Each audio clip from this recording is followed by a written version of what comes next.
So I'm going to try to do my best to explain similarities, differences, and I don't know, other factors, cool factor, performance factor, I don't know. At the end of the day, these are both old school Smith& Wessons. Same exact models, but two different generations. The one on the left is the 669, right? So it's a stainless model, but it's aluminum lower. Okay, so it's not a stainless lower. Um, both identical as far as that. They both have stainless steel slides, stainless barrels. The one on the right is a 6906, which in the third gen, most, if not all their models became four numbers until later on, like a 457 or a 908. Towards the end, or 915, which were the value models of 5904 or 5906. Towards the end of Smith & Wesson's third gen run, this is kind of like the beginning towards the end, because you start seeing, I'm not sure, I'm pretty sure there's a MIM parts, but they're made well.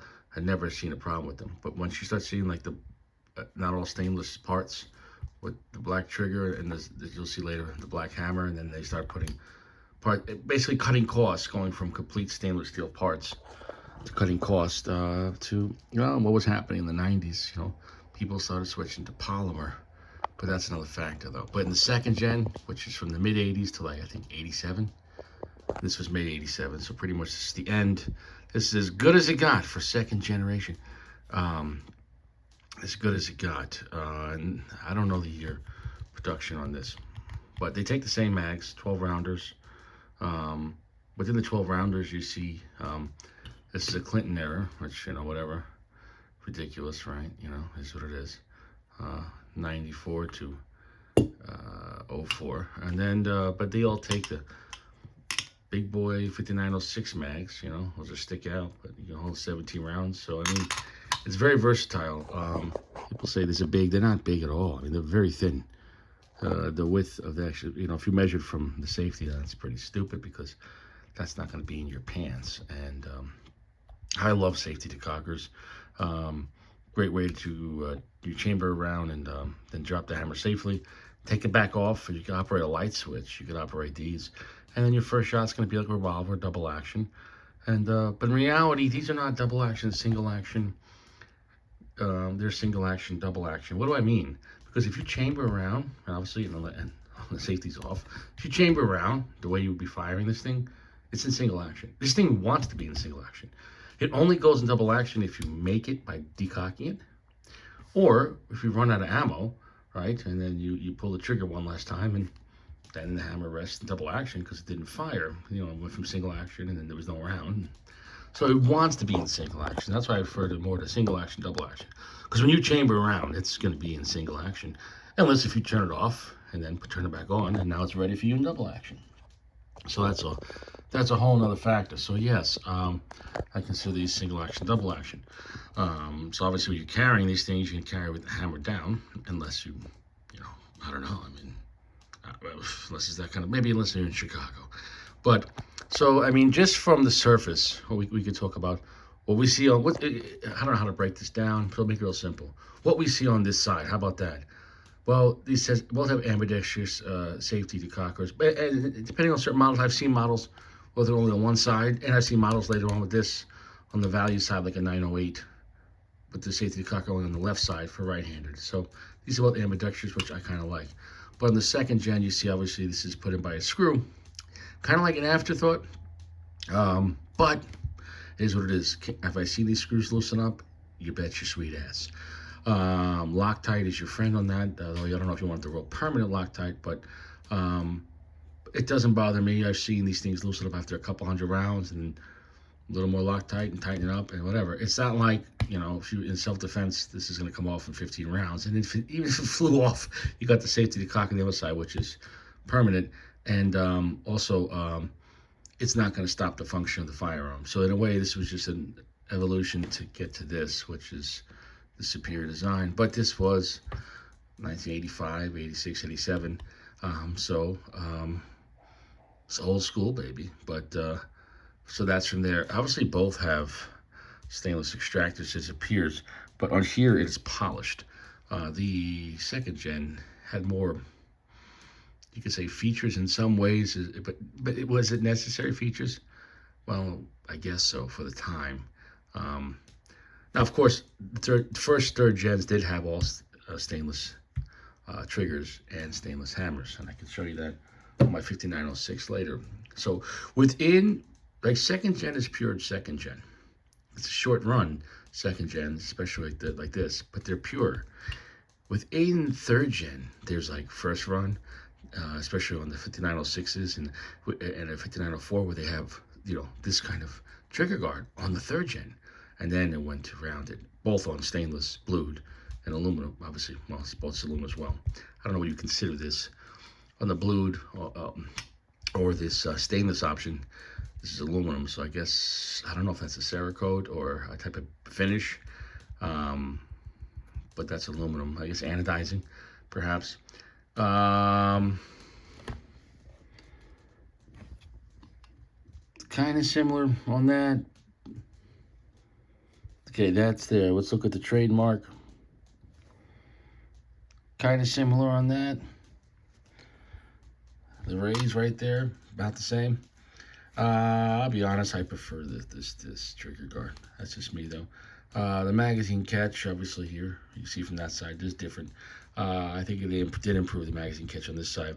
Now, even though this is older, this grip here is obviously seen more wear. We could replace these for 20 bucks. Okay, pop off, no big deal. The hammer spring's gonna be here, but I don't recommend messing with that unless you want to take a look at it, make sure there's no rust buildup. You know, clean it up, and maybe if you want to light lubricate it, wipe it down. That's that. Obviously, on the other side as well, you have the red dot here, indicating that it is in the firing position, where on this one, you don't on the right side, which would be the left-handed operator side. If you're holding it left-handed, this would be using your thumb on there. But there's no ambidextrous slide stop. It's only on the right-handed side. The grips, big debate. These are three-piece, okay? This is insert here, and these are made out of nylon, okay? These are more practical, the one-piece. Practical, obviously, because not two of these might be hard to find if you break them, so watch out for that. But, and I don't think you can convert this to a second gen, because the base is completely different. See, it's a different setup. Well, there is more meat there, in a way, I guess so. So, you know, it is this or that. Yep. The front here, the checkering, it's not checkering, it's just straight lines. It is what it is with that. These weapons were both already cleared, empty mags, no chamber. I got loaded mags there just for show. Who gives a shit, right? But,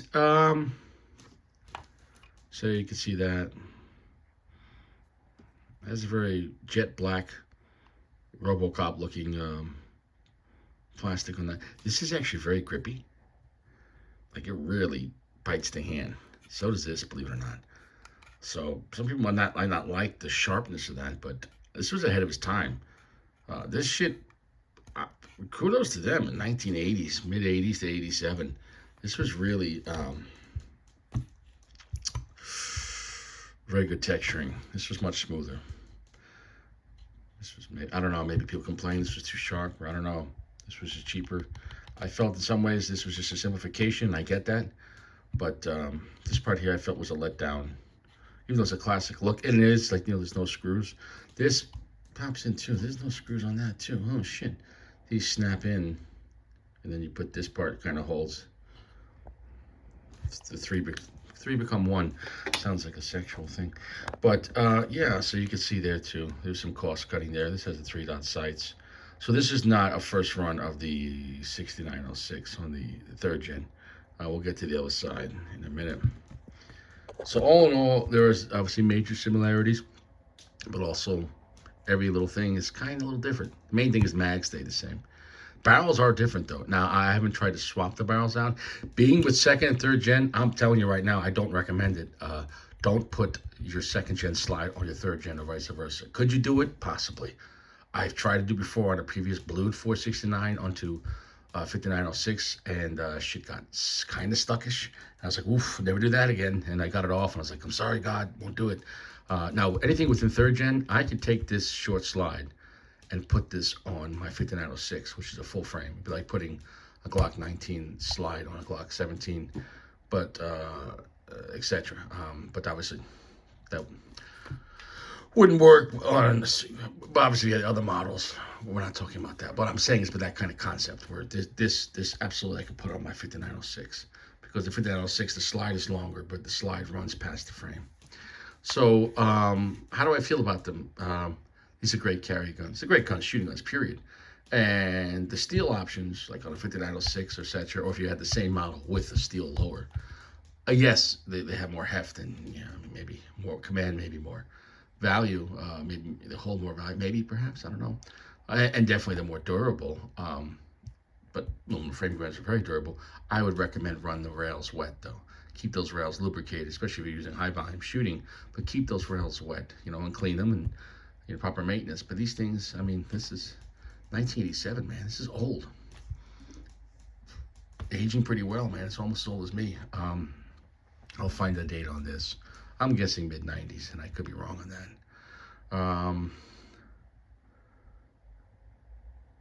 Okay, give me 1 second. Okay, now we got the left side of the pistol. So you can see there too, yeah.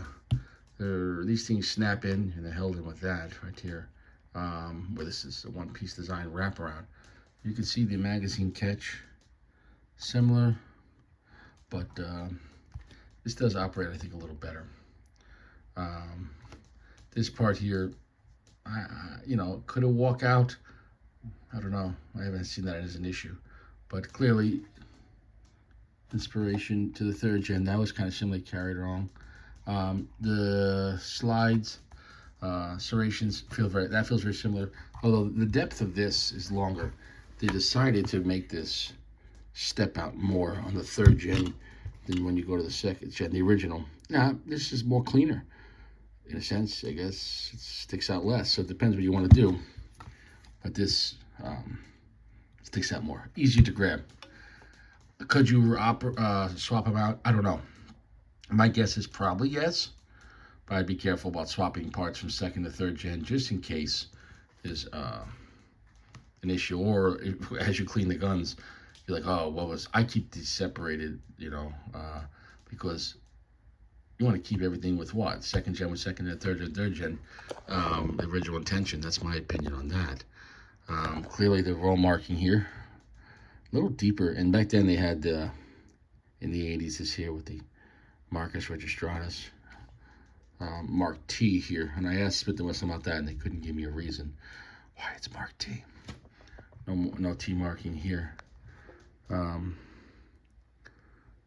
Yep, so just Smith & Wesson, Massachusetts.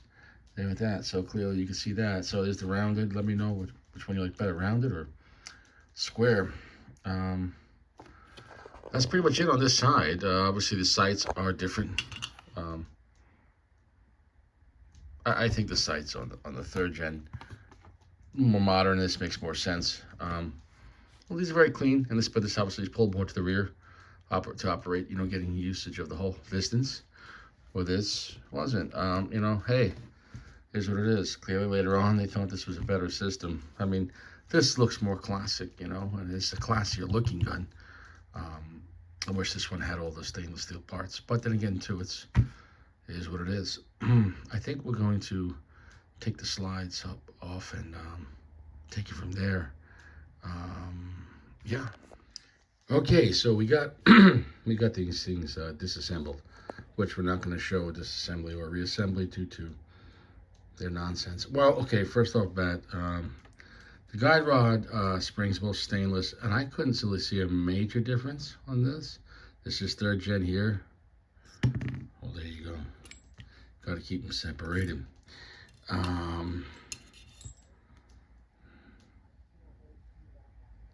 Those seem really similar, and the length were the same as well. So I wouldn't see a problem with the diameter being the same if you had to replace your springs on your 3rd gen. It doesn't matter. I mean, I'm pretty sure on that, as long as the diameters fit, you should be okay with that with the springs. These are the same length. these get a little different, obviously, with some being shorter in diameter. You can see that here. But they're same diameter here. So in reality, I wouldn't see a problem if you had to. If you want to use that, or if you needed a part for this, and you can only find a 3rd gen, it's just going to step out more. You might like that more. Where I do see a major difference here on the 2nd gen barrel, the original design compared to the 3rd, obviously. And obviously this is the original design because there was no, in the 1st generation, you had 39 and 59. Basically, you had single stack 9mm and you had double stack 9mm, either in, I think, nickel or blued. I don't even know if there was a stainless model. But in the 2nd gen, you had this come out in the middle of 2nd gen, meaning people looking for a compact with a 3.5, a sub 4-inch barrel length, and a compact frame. There is serrations here, striations here, this way, and I'm not sure that's for heat dissipation, right? Obviously, it's not for looks. It's under the slide. That's the only thing I can think of. Is that for heat dissipation? I don't know. Both have the bell bushing here at the end. Well, got a little dust in there. I just cleaned that the other day, but dust will get into anything. So, yeah. Here, they took away that. This is smooth here. So, here's his 9mm parabellum. 9mm parabellum. So, yeah, I got a feeling that there's a chance that you could, if you wanted to swap barrels. I don't think those striations would matter, but hold on, let's see here if there's that little, no, that's smooth here. What are these markings here? Or is that just tool markings? I don't know. I don't know if their machining changed from 2nd to 3rd gen. Doesn't have that marking there. The bottom marking here, nothing. Bottom marking on here, P, I don't know. That's for that proof marking, I don't know, maybe. Slide's very different. You have the fixed front sight, which was common in the 80s. This is not designed to that. This one has carry wear on it, but definitely very low round count. I mean, it's very clean on the inside, not worn out, not beat up. Very, I mean, so yeah. Obviously, there you have your firing pin safety, and also magazine disconnect. When you, excuse me, when you insert a magazine. So picture the firing pin disconnect, I'm sorry, firing pin safety until you fully pull the trigger. That thing's not raised, and then say the firing pin won't be able to enact the hammer won't be able to enact the firing pin. But then also if you take out the magazine, that overrides everything, no matter what. So basically it's an added safety on top of that. But all stainless steel, it's got a lot of heft for its size. It's not playing around, it's very durable. Same thing going on here. And in some ways I do feel this 3rd gen slide is maybe just a slightly bit beefier. And maybe so, maybe it's just my imagination. And I did just clean this and lubricate this the other day, so don't mind that. I need to brush that a little more right there. But yeah, tool and mark and everything is good. I mean, it's very well made. Similar here, but clearly here the magazine disconnected. They went with like a polymer, a white piece of polymer for the magazine disconnect, then versus the stainless steel for the magazine disconnect. So basically, without a magazine, the gun is turned off. You put the magazine in. When you put a magazine in, let's see what gets activated, right? Here we go. Well, when the slide's on, this will be down, right? Naturally, right? And then when you put a magazine in, this is hard with one hand. All right, it's gonna push that up, see? You see this can't go down? So when a magazine's in, it will push this piece up. And this piece up is gonna be pushing that up, which is gonna let the gun work. So as long as there's a magazine in, it's gonna work. In reality, people will find a way to plug this and so they don't have it. I don't know. You're a toothpick away and a lot of Loctite if you want to just keep that down. I don't know. I mean, is that possible? Don't do it that way.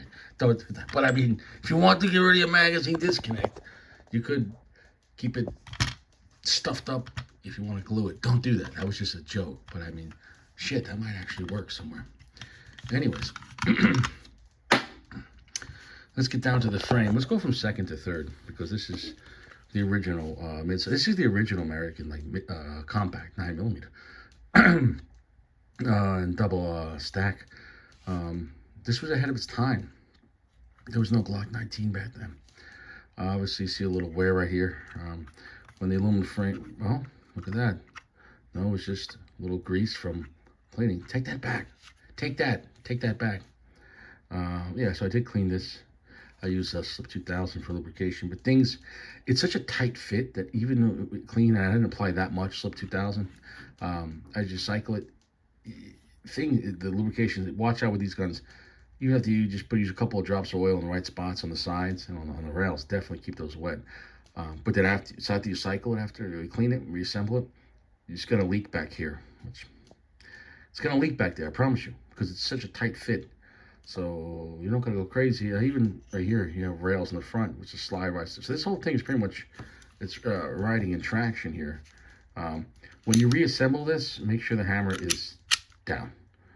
But you have to put the slide on, and then from here, push this down, get the slide up to here, then put that down, get the slide up to there, then push this down, get the slide up to there. You might have to use a pen or something to get to there. Once you get past there, you can pull the slide back and put the slide stop in. So that's it. This definitely has a more rippier but sharper edges to it, you know. Also, on the second gen, see, watch, it has a half cock position. So I guess back then, if you besides using the decocker, when you decock this, it will drop it all the way down, and this will be flush with it, actually beneath the slide. But if you wanted to hold the hammer, pull the trigger, let go of the trigger, and then ride it down, decock it yourself, it's going to be in half cock. Also gives you the option that way. Let's say you chamber around, you decock it. If you want, you could just pull the trigger a little bit, and then now your first shot, whenever you did need the gun, would have a shorter pull. Well, not a shorter pull, but the wall would be easier. What's the proper word? It still has a wall, but it would be a shorter pull, because if it's all the way, look, see right here? Well, you still have to pull from here, but there's really no tension, okay? Whereas here, tension starts right now. Whereas if you do that, you know, so I guess if you want, you had more options. I guess in the third gen, they're like, well, that's definitely is cheaper to not have these options on this, and maybe for lawyers' reasons, like, well, did you cock it? Did you half cock? Your Honor, I was walking around with a half cock, minding my business. I'm half the cock I used to be. So here, it's it. It's double action, single action. Single action. There you go. So even if you let go of the hammer, this is going to go all the way down. Now, but I'm not sure if they changed that in here, or obviously if you let go of the trigger, but that still fully drops, is that going to fire? I don't know. I don't think so, because if you let go of the trigger, you see that right here? You obviously, if this is down, when you're pulling that trigger, that's going to put that little lever right there is going to raise the firing pin safety. So if there's no pressure on the trigger, then the firing pin safety lever is not going to go up, and then therefore, if you did drop the hammer, it's not going to fire. But still, use your safety decocker. I can't stress that enough.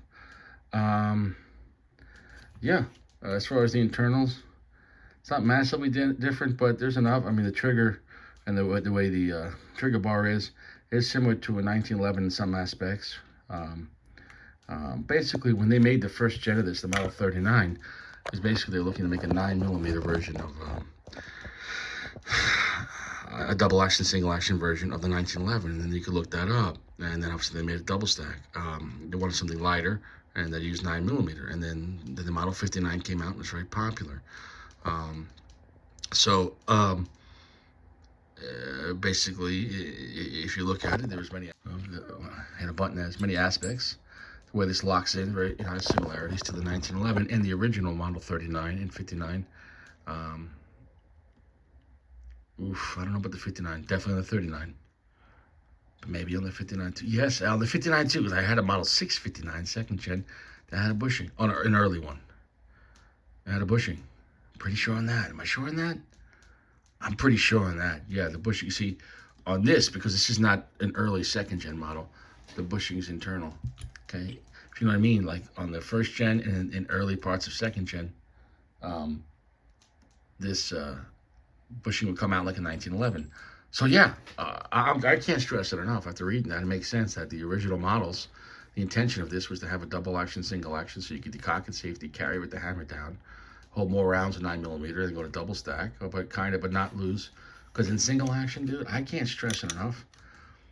The way this trigger pulls and everything in single action, these things are phenomenal. I haven't showed the reset. Well, I'll reassemble these and show the reset.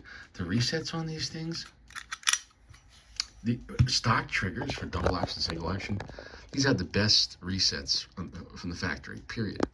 Obviously, I'm not talking about something custom, but from the factory, the way these things came, nobody else was giving you triggers like this. The reset, the timing was so short, so crisp. So I'm not sure how much hand fitting went into these guns, but obviously they weren't just slapped together in some polymer bath and here you go, baby, here's your striker. Come on, baby, light my striker. Obviously, I think more hand fitting went to the second gen. Clearly, cost cutting measure went to here with the min parts, which I'm not. I don't hate the min parts, but I like the cleaner look of all stainless steel, obviously. But and they did change the diameter of this trigger. It's wider. The second gen trigger has a wider diameter into this, which is skinnier. So I don't know if you're gonna like that better or whatever. It's gonna be hard to find second gens, period. And then a special condition. But this is the end of a second gen, right before for a third gen. We're on the same year, 87. So it's kind of best of both worlds. I don't want one so old that's beat up, but also, and Smith Wesson's pretty good about not releasing something that's not gonna work, like SIG. Where old school SIG I loved, but newer SIGs, kind of got to wait about 3-4 years after a couple of lawsuits and some people shoot their legs off and they're like, oh God, we fixed that problem now. You're like, yeah, sure you did. So, but I didn't see major changes in the second gen, because the second gen had a lot of similarities with the first gen, with the grips and a lot of the way they finished stuff in a way. So in a way, second gen a lot was like, okay, stainless steel options and some compact options of what the first gen was, where third gen was a complete overhaul. Third gen was a complete overhaul. I can't stress that enough. Third gen was the final frontier, and in some ways it is the best version, most durable version. In some ways, yes. And it makes cost-cutting effectiveness. I get that for police departments and everything. You know, one grip, and I get that.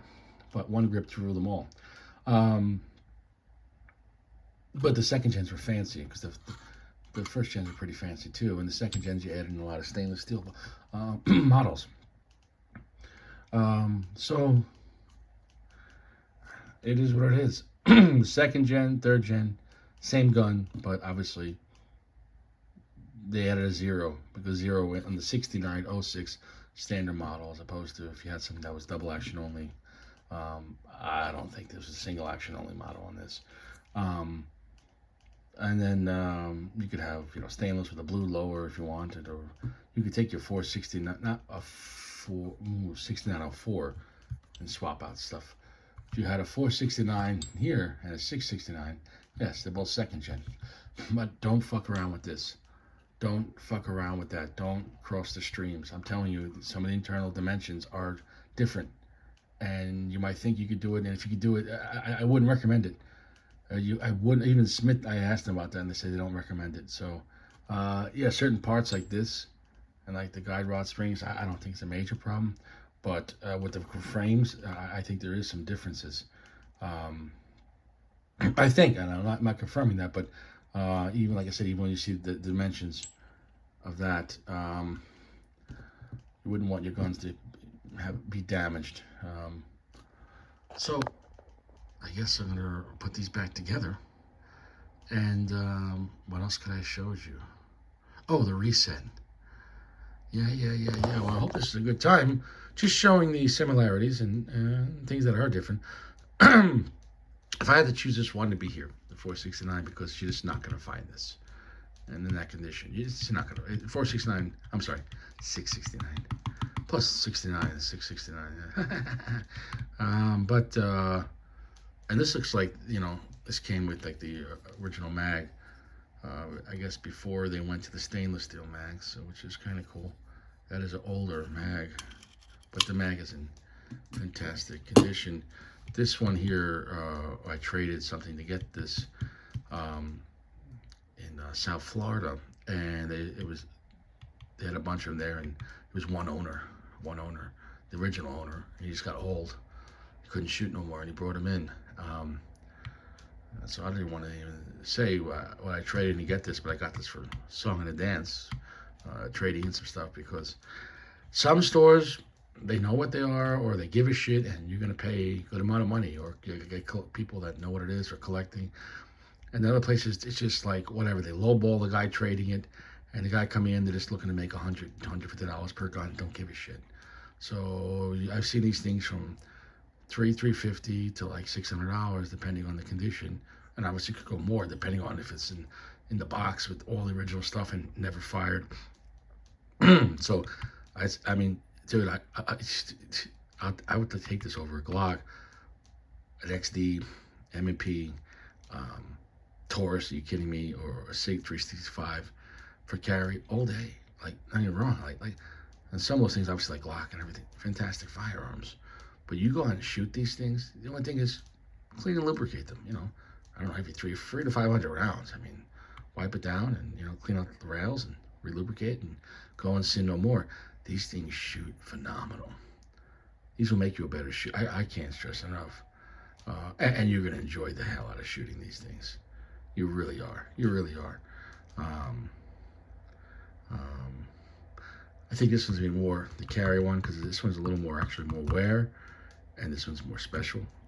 Um, and this one's more replaceable, because there's definitely more third gen 669s out there. Or sorry, 6906. Am I saying that right? Yeah, yes, 6906. Then versus the 669. This is hard to find.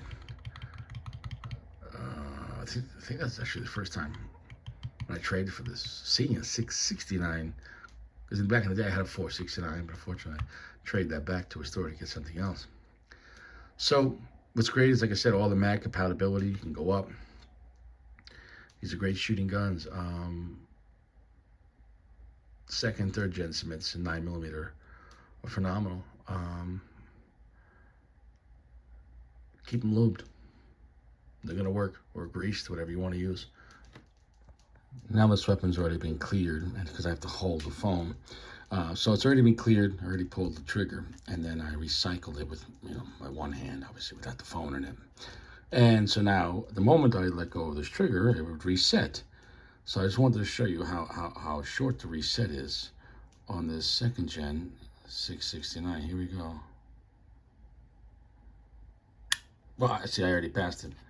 All right, so I already, the weapon's been cleared, not in the mag chamber, and I did fire the weapon, let the hammer drop, and then I recycled the slide, but I kept the trigger back so I could show you guys.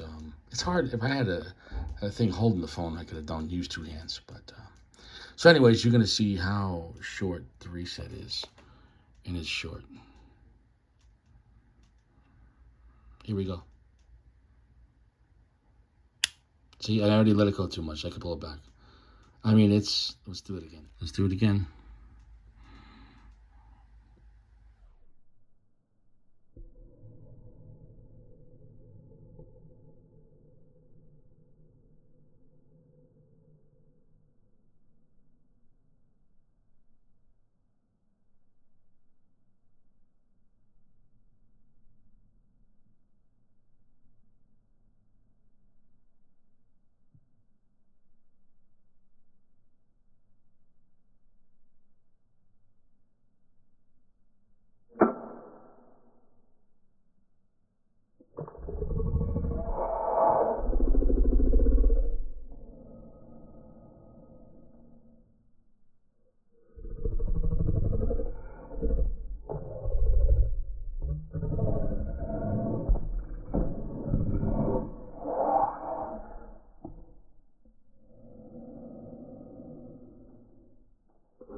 And if you decock it, it will drop to that and be flush. And here we go now with the 3rd gen.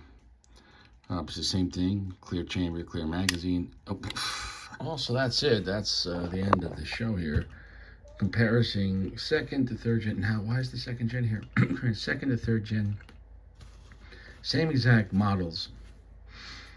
669 versus 6906. Obviously, the name changed between the gens because they were making more models. They added another number, but all the differences, all the similarities.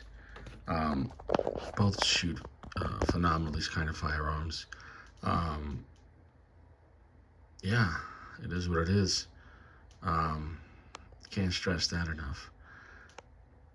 If you get a chance to buy one of these and own one, obviously legally, you won't regret shooting them at the range. They shoot phenomenal.